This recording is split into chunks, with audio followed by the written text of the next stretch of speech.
ఈరోజు మనందరికీ కూడా తెలుసు, ఇప్పుడే మల్రెడ్డి రంగారెడ్డి గారు చెప్పారు, మనందరి మీ అందరి భవిష్యత్తు గురించి, మొన్న ఈ రాష్ట్ర ప్రజల గురించి మొన్న ఈ మధ్యలోనే 4 రోజుల క్రితం ఒక ఫ్యూచర్ సిటీ నిర్మాణ కార్యక్రమంలో ఇదే ఇబ్రహీంపట్నం నియోజకవర్గంలో భావి తరాలకు సంబంధించిన ఒక నగరాన్ని నిర్మించాలి, దాంట్లో ఎవరు పాత్రదారులు అవుతారు అని 10 సంవత్సరాల తర్వాత ఇదే ప్రభుత్వ విద్యను అభ్యసించిన మీరందరూ రేపు ఫ్యూచర్ సిటీలో ప్రధానమైన పాత్రదారులుగా నిలవాలి, ఈ రాష్ట్రంలో పెద్ద మానవ వనరులుగా ఎదగాలని ముఖ్యమంత్రి గారి ఆలోచనను ముందుకు తీసుకెళ్తా ఉన్న తరుణంలో విద్యా సంస్కరణలు చేస్తా ఉన్నాం.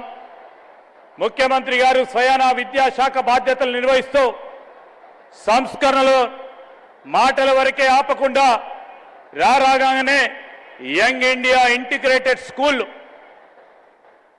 పనులను ప్రారంభించుకున్నాం. అన్ని వర్గాలకు సంబంధించిన విద్యార్థులు ఒకటే చోట చదువుకోవాలని వారి ఆలోచన మేరకు ఈ రోజు స్కూళ్ల నిర్మాణం జరుగుతూ ఉంది. ఆ రోజు ప్రదేశ్ కాంగ్రెస్ కమిటీ అధ్యక్షులుగా ముఖ్యమంత్రి రేవంత్ రెడ్డి గారు, నేను ఆ రోజు క్యాంపెయిన్ ఈ మేనిఫెస్టో కమిటీ చైర్మన్గా వారి ఆలోచన మేరకు తెలంగాణ పబ్లిక్ స్కూల్ని మా ప్రభుత్వం వచ్చిన తర్వాత ప్రతి జిల్లాలో ప్రతి మండలాలకు సంబంధించిన విద్యా అవసరాలను దృష్టిలో పెట్టుకొని చేస్తామని చెప్పాం.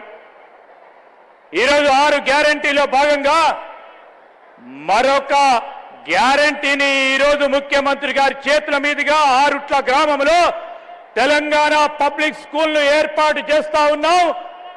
నవతరాలకి యువతరానికి సంబంధించి విద్యా బోధన నాణ్యంగా ఉండాలి, దాంట్లో ప్రధానమైన బాధ్యత ఈరోజు ఉపాధ్యాయుల పైన, ఈరోజు మా డిపార్ట్మెంట్ పరంగా ఉన్న అధికారులకు అందరూ కూడా ప్రధానమైన పాత్ర వహించాల్సిన అవసరం ఉంటుంది.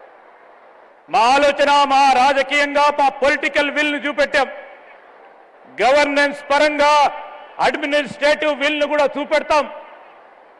ఈరోజు ప్రైవేటు విద్యకు ధీటుగా ప్రభుత్వ విద్యను ముందుకు తీసుకెళ్లాలని ఇప్పుడే చూశాం. Pre primary, primary, middle school, high స్కూల్కు సంబంధించి ఏ ప్రైవేట్ స్కూల్కు పోయినా దీనికంటే మెరుగైన తీరులో ఏ ప్రైవేట్ స్కూల్ కూడా ఉండదు. మా ఏవిఎన్ రెడ్డి గారు కూడా ఒప్పుకుంటారని నేను భావిస్తా ఉన్నాను.